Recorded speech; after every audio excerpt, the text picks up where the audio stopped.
Le succès d'ELISA ainsi que le plaidoyer de chercheurs de premier plan ont convaincu des agences gouvernementales de financer des recherches en IA. Mais face à une montagne d'obstacles, les financements diminuaient et la recherche ralentissait pendant 10 ans.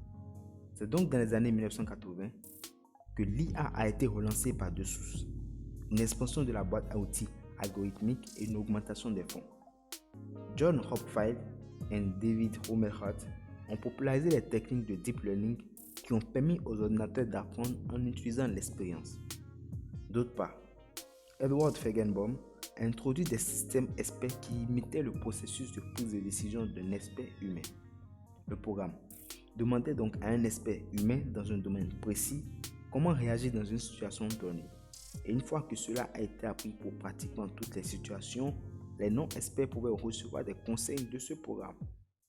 Au cours des années 1990 et 2000, bon nombre des objectifs historiques de l'intelligence artificielle ont été atteints. En 1997, le champion du monde d'échecs en titre et grand maître Garry Kasparov a été vaincu par Deep Blue d'IBM, un programme informatique jouant aux échecs. Ce match, très médiatisé, était la première fois qu'un champion du monde d'échecs en titre perdait face à un ordinateur et a servi de grand pas vers un programme de prise de décision artificiellement intelligent. La même année, un logiciel de reconnaissance vocale développé par Dragon Systems a été implémenté sur Windows. C'était un autre grand pas en avant, mais dans le sens de l'effort d'interprétation de la langue parlée.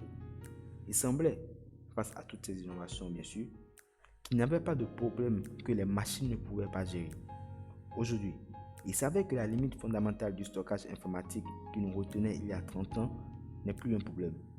C'est précisément ainsi que Deep Blue a pu vaincre Garry Kasparov en 1997 et c'est ainsi que AlphaGo de Google a pu vaincre le champion chinois de Go Qi Ji en 2017.